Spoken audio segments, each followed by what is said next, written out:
What's up? Another video. Kind of hype. So we said in the last episode, although I was recording the same day, don't worry about it. This is going to be a multi-day series because I'm too busy waiting on parts.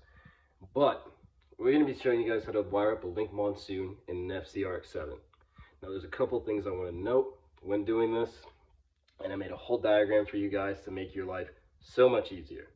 So I'm going to be using a lot of the standard sensors, and I'm going to keep it super simple. The Monsoon is a very small unit, and honestly, RX7s are actually really easy to wire, and they're pretty easy to just make all plug and play. So I'm going to actually list the first thing, which is removing your stock OEM harness. Now I have done that, and I'll tell you what I've taken out from it. Now I have a naturally aspirated 1988 Series 4. This mostly will apply to Series 4 owners, very similar to Series 5 owners, but the engine harness actually has a couple things. So the engine harness has the coolant temp gauge for the cluster, so you want to keep that. It has the alternator plug on NA chassis, so you want to keep that, and you need to retain the wiper plugs. So you need those three things, and we're going to take... I took it off the chassis. I'm actually going to insert a video of what I did because I had recorded this beforehand because I had planned on making this video. And that will explain pretty much why and what you're taking off if you have an NA chassis. Now, if you have a turbo chassis, I believe you don't have to worry about the alternator plug. But that is aside from the point. So I'm going to go in depth of how we're going to wire this, and I'm going to lay out the loom and show you how I'm going to lay out the loom, and we're going to be using some nice braided harness and show you guys how I make my engine harnesses. So let me stop rambling and show you what we got. So two important things that we have here. We have our loom. This is the G4 Loom A. So they standardize their connectors. So if you have an Atom or a Monsoon, you just need connector A, right? And if you have like a Fury or anything of that caliber, they use multiple connectors and you'll have to buy them separately. So the Link does not come with the harness, keep that in mind. The Link costs $950 or $980, really good price, and look at the size. So this is my Mac, that's my hand. It's tiny, it's incredibly tiny. And then this is the connector loom A harness. I believe it's like $100 or something. I forgot how much I paid. You're getting what you're paying for. And I'll tell you one thing right off the bat. People will say rotors are unreliable. There's two big things that you're going to hear. Or you're going to hear one thing. Oh, just premix your car. Yes, premix your car, regardless if you have OMP or not. The second thing, and I'm going to tell you this. An 80s computer, and let me repeat this. I work in software. I know how to program. I'm a computer science major. An 80s computer was not smart enough to keep up with handling the events going on a rotary engine. We do have modern sensors that you can utilize that will not just keep the rotary reliable, but run better. And I'll tell you that right off the bat, all right? I'm tired of people saying rotaries are unreliable. Good tuning and premixing goes a super long way. So before anyone, and honestly, if you get your stuff rebuilt, get it built by a reputable tuner. You can do it yourself. Make sure you check your clearances. That's super cool. I want to mention, if you see, there's no ignition coils on the car right now. This is the stock ignition coil. So this is the trailing. The trailing is a wasted spark. So the trailing fires right after the leading, or no, that's a leading, my bad, and this is a trailing. Now the trailing is a toggle style ignition system. Now if you see ECUs like the Haltech don't support that. The only standalone ECU that will support using stock Series 4 or 5 ignition coils is the Mega Square. So that means I'm going to utilize IGNA, or known as smart coils when doing this. I'm going to have it on direct fire. Direct fire is actually very efficient and works really well on rotaries. And one thing you don't want happening is having your engine at high load have inadequate spark. So that's the reason why we're going with smart coils. And I'll actually make a separate video because we're going to make a sub harness for our engine harness to use that. So these, you can throw them on Facebook Marketplace and you'll never have to use these again. Now keep in mind, the tachometer signal comes from the trailing coil. So we're going to have to rewire, or just actually, it's one wire from our cluster to our link Monsoon. And we're going to be using one of the auxiliary outputs to get a tach signal. So that's out of the way. Now I'm going to mention some more stuff because it's just nice to have a great introduction, and I'm going to lay this out for you guys. I know wiring is a very scary thing, so I want to make this as easy as possible for anybody who's never done wiring before. And if you really need it done, hit me up because I can make you a custom harness, no problem. So let's get more into how we're going to be wiring this. All right, so I made this in Photoshop. This is the connector A, and you can see on the link, we have a couple of inputs. We have, this is the power to the link, the 14 volts, and the ground, we're going to be grounding these to the engine, our trigger, very important, and luckily they come with shielded wires. These, I'll show you how to wire them up to the CAS, and we have our analog inputs, so like coolant temp, intake air temp, and we have these 5-volt analog sources, so things like our TPS and our wideband will be used on these analog inputs, and 5-volt out, which will power things like our TPS, a ground out, which will ground things like our TPS, or other things like a map sensor or things like that, 5-volt inputs that we're going to be using. Ignition and injection, obviously, for our rotors, so the primary, secondary injectors, trailing and leading coils. Our auxiliary outputs for things like the tachometer and stuff like that. Digital inputs we're not going to be using here, but if you have a switch, you can have things like launch control and all sorts of different things. You can have the link do a bunch of awesome stuff, and can low and can high. I'm going to be using this, but I won't explain much of it, but I'm going to be running a third-party gauge. I'm still keeping my stock interior, and it will view all my things through CAN bus. So yeah. So now that we got the CAN stuff out of the way, another thing is, it is recommended you don't have stupid. You should run a wideband with this ECU. Fuel mixture maps, which is like an auto tune, which is great. You can have closed loop, which can make sure you hit certain AFRs depending on where you sit in terms of atmospheric pressure. You freaking name it. I know I sound like a nerd, but I'm going to upload a base map at the end of the series for people in Series 4 or 5 RX7s, so you can get your engine started up. Another thing, I mean, this for the future, you're going to need a timing light to set and lock in ignition timing. So, CAN. Another cool thing is Link has a product called Link CAN Lambda, which uses a Bosch sensor. So you can use CAN low, CAN high if you plan on using that. I won't use this because I'm using an AM wideband. So I'm going to be showing you guys how I'm going to wire this with a wideband. So let's get to our diagram and it'll make a lot more sense. I have a 30 amp relay. The 30 amp relay will only turn on when the key is in the on position, and also it needs to also get power while the engine's cranking. On the FC, right, it's a little tricky. Now there's two places where you can get a 12-volt source in those scenarios. You can get it, and I'll show you, or I'll insert like a photo when you pull off your stock Loom. There's a connector on the passenger side that powers the injectors. So we're going to use that. I'm going to insert a photo of the wire that we're going to use to trigger our relay so it can power the harness, the injectors, and many other things.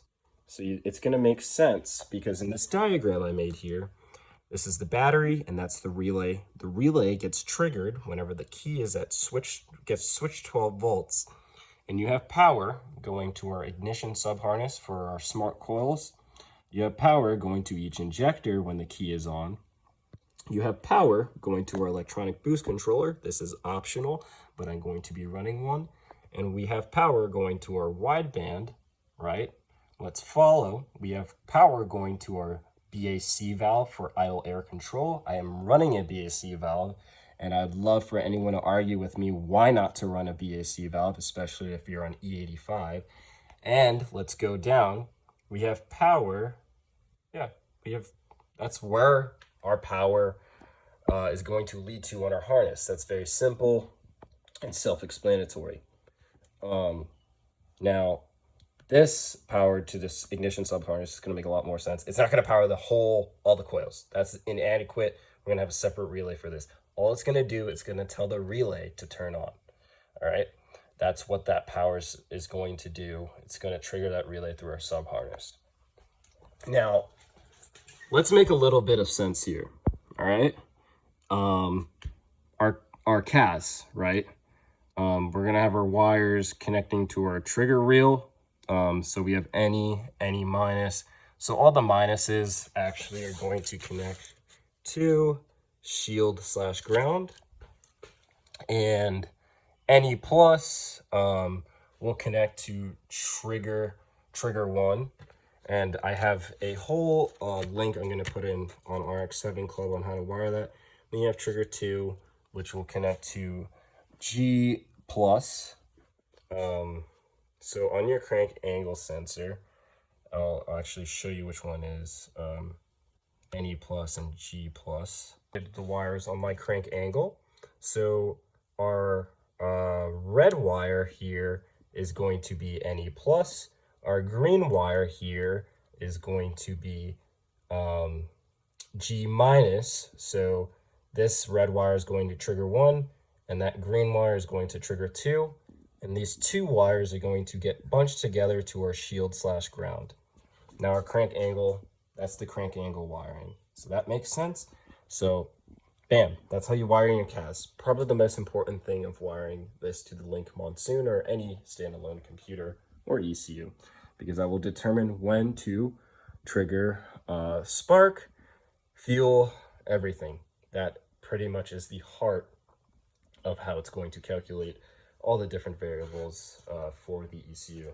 On the Link, the orange and black wire will connect to your BAC valve, and again, your BAC valve will get switched 12 volts from our relay. We're going to lay out the relay and it will make a lot of sense. So you see that orange and black wire off the Link harness is what's going to connect to the BAC valve. I got brand new Bosch EV1 style connectors, and I'll link them. And the thing about wiring things such as injectors and the BAC valve is that they have they're non-polar, meaning it doesn't matter which way you connect it. If you use this one for 12 volt and then this one for the auxiliary. This is a naturally aspirated BAC valve that works fine on turbo 2s, and the same wiring will apply whether you have a turbo or an NA, because they're pretty much the same in terms of wiring, in terms of 13B for Series 4, Series 5. So when you're doing your injectors, for example, what you want to do, they are non-polar, but you want to be consistent. So if you want to use your left wire, right, for power, and then your right wire for your trigger. Now that's how I'm going to be doing this. I just like to do it for consistency, and it helps in terms of diagnosing certain issues. You just want to have it consistent when building a custom harness. All right, so our injectors, they're pretty simple. As I said, just for the injectors, they'll get switched 12 volts, and we will have the wires on the manual here. As you can see, those are the injector inputs, if I can zoom. So you have those top 4 ones. Those will connect to the respective injectors. And to make a lot of sense, ignition 1, so if you see here, ignition 1 goes to primary front rotor, ignition 2 goes to primary rear, and then for the secondary front, it goes to, I meant to say injection 3, and then for the secondary rear, it goes to injection 4. That is how you're going to wire your injectors. and we're going to be using ID1050Xs. So it's going to matter, it's going to vary how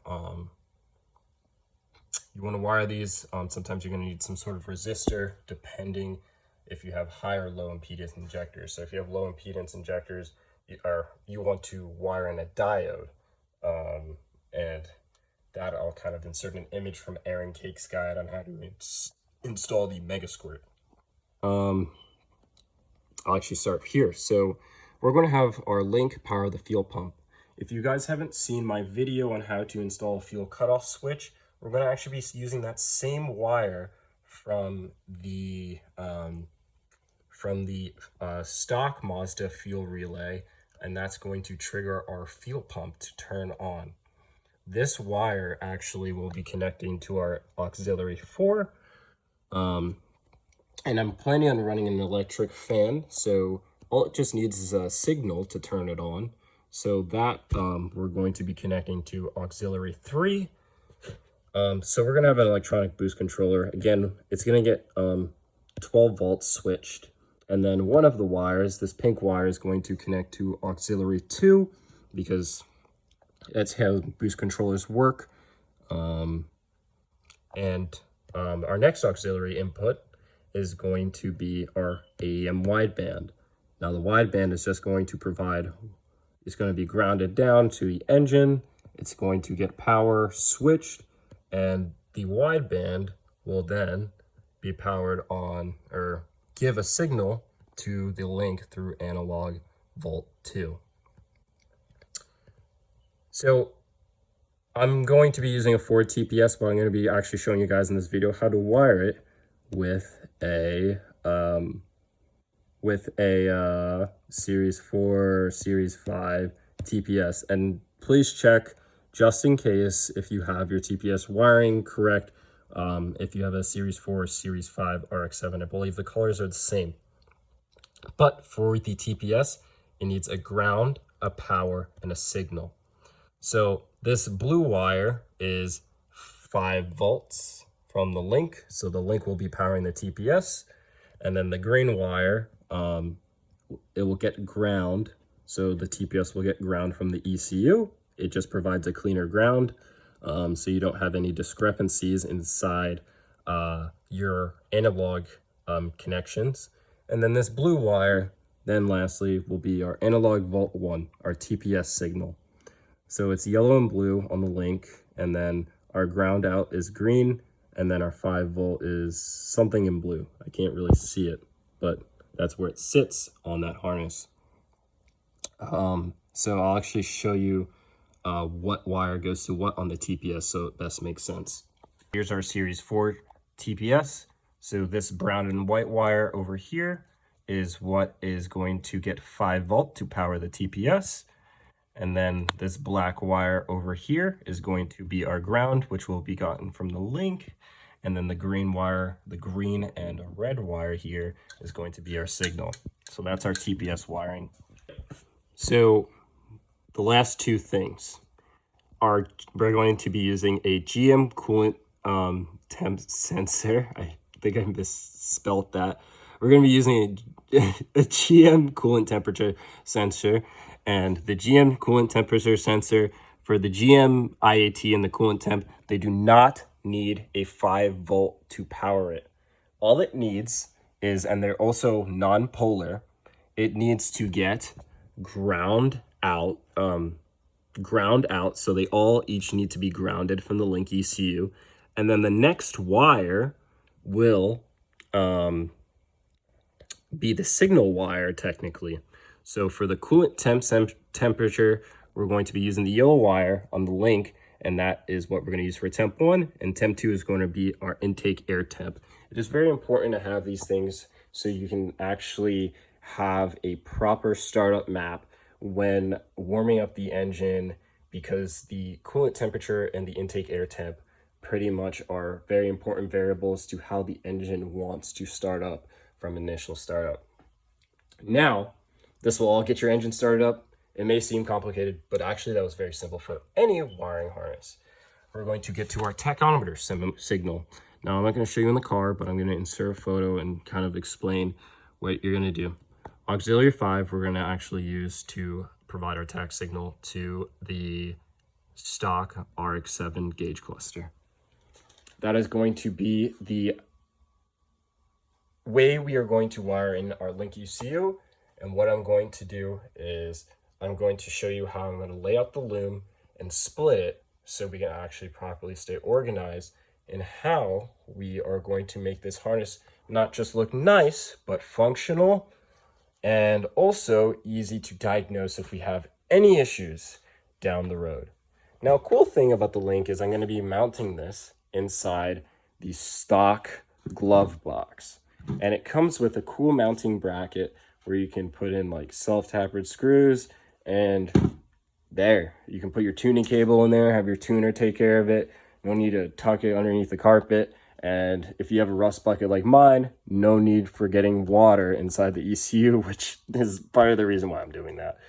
I may have holes in the passenger side floor. I don't want to talk about it. We're going to get it repaired.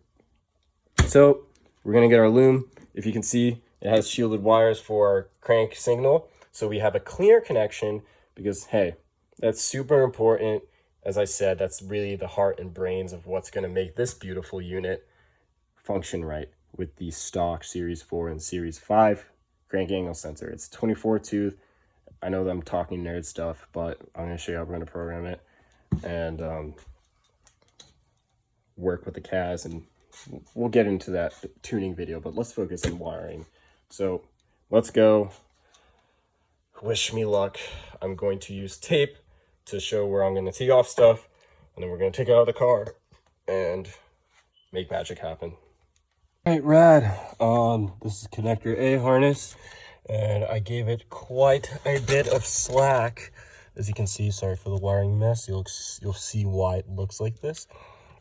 So I gave it quite a bit of slack so the loom can do its thing. And it'll go through the glove box. We have a great amount of wire. This is the 2.5 loom, 2.5 feet or whatever. So this is absolutely fine for how we are going to route our harness. So I'm going to start taping it up and it'll make more sense. 1:30 a.m. It is what it is. I've only been like 30 minutes or an hour deep, but I laid out everything. Actually, what I'm going to do right now is going to pull the upper intake manifold off. Luckily, I don't have it all tangled up in a bunch of crazy stuff. So I'm going to pull it off and route how I want my ground cable, which is going to be on the keg. So let's just pull it off and then route my injector wires. So I'll show you how that's going to go. Yeah, we got everything all lined up, all trimmed. It's going to look super clean. I can't wait to take it out of the car. Reminder to self, somewhere around here, we're going to tee off for my wideband. And yeah, I'm just going to label everything, pull out of the car, and then you guys can kind of see what it looks like laid out. It's really coming. It may look weird right now, but it's really coming together. I'm so happy with it. We wiki rad. So over here, we have a bunch of outputs that I just left aside. So this, the green wire, why do I keep forgetting? The green wire is the 5-volt ground output. So this will ground our analog sensors. So we'll route those through once we figure that out. And the red and purple is 5 volts to power different 5-volt sensors and stuff like that. So we follow around, go here, and over here, these are unused, so I'm just gonna leave those aside in case I ever need them. And we keep going up, and there's a total of let's see. So this will power the whole harness, the red wire, and some of these are like the tachometer, the wideband, stuff like that. These two right here, this is the can in, so the can high, the can low. And as I said, I believe this is power, tachometer, wideband, There's a couple, but yeah, I actually have the ones that are going to be handled in the car. So power, one of them's for fans, you guys get it, but if you saw the diagram we made, it'll make sense once I start going through. And again, these ones are unused. We route through, we go through the harness, and then this orange wire here is for the boost controller, and we go up. This is the back valve. Then we go here. This is the secondary rear injector. Then this is the secondary front injector. We go here. This yellow wire is the coolant temp. We go here. This wire is primary rear. This one's primary front. We move up, and then we have this yellow and blue one. That's our analog input for our TPS. And then our shielded wires that will connect to our crank angle sensor. These two black wires get grounded to the keg. So we have those. We go up, and I have these two. I want to run fuel pressure and possibly oil pressure. So I have these just laid apart. I'm just gonna kind of leave these out, but right now I'm not going to be running them. I put those there because I know I'll be running them soon. And this one, this yellow and brown wire is my IAT, and then these four are for my spark outputs. It may seem weird, but it's not complicated whatsoever. Very happy with how everything turned out, so yeah. All right, remember how I said that you want to keep the plugs, the two yellow plugs from the stock engine harness? Here's why. So this is the alternator plug. This will go to your alternator. That's your wiper harness. Don't ask me why Mazda did that. And then here, this bullet style connector goes to the driver's side, to the water temp gauge. And this will give you a water temp reading for your cluster. That's cool and all, awesome. So this is direct plug and play. Literally, you can depin and cut out the wires. Remember, just follow the wires that go to the alternator and follow the wires that go to the wiper, and you will have no issues, at least on a Series 4. I've heard people have had issues on Series 5. I don't want to get into that. Don't own one. So likewise, the same goes for this, but these two black and yellow wires power the injectors on the stock harness. So what we're actually going to do with this is we're going to use, we're going to use both of these, and we're going to use this one to power our ECU, or tell the relay to turn on. And then we're going to use this one, the other one, to tell our ignition coils to turn on. There we have, it's nice that they have that. And the great thing about these is whenever the key is cranking, right, it won't turn off. Obviously, when you are cranking an engine, you want your injectors to stay on. So that's when you know you have a good source for switch 12 volts when you're doing things like wiring up an aftermarket ECU or anything of that caliber. You always want to make sure the ECU does not shut off when the key is cranking. So these two black and yellow wires are going to be essential, and we're going to use them to trigger our ignition coils and our ECU and all the other stuff on that harness. And keep in mind, we're making an ignition sub harness, so that's good. And then we'll have a third relay for fans, but that will be controlled from the link, which will send an auxiliary output to turn on our fans. So I'm going to tape this up and kind of play guess and check. I don't want to go back into the car, and I'll show you what that's going to look like when we integrate it into our harness. So I integrated the two chassis plugs and the wiper harness, and as you can see, That's our alternator plug and our coolant temp. So it literally, I'm so hyped. I can't wait to see the final outcome of this. So might call it a night, and next time we get back, we should be able to pin up our connectors and run power and ground respective to where they belong. More or less, I'm more concerned about looming everything first before I pin up the connectors, and getting these chassis plugs to integrate with everything. So everything's coming together and it's becoming one big piece. So I'm very excited.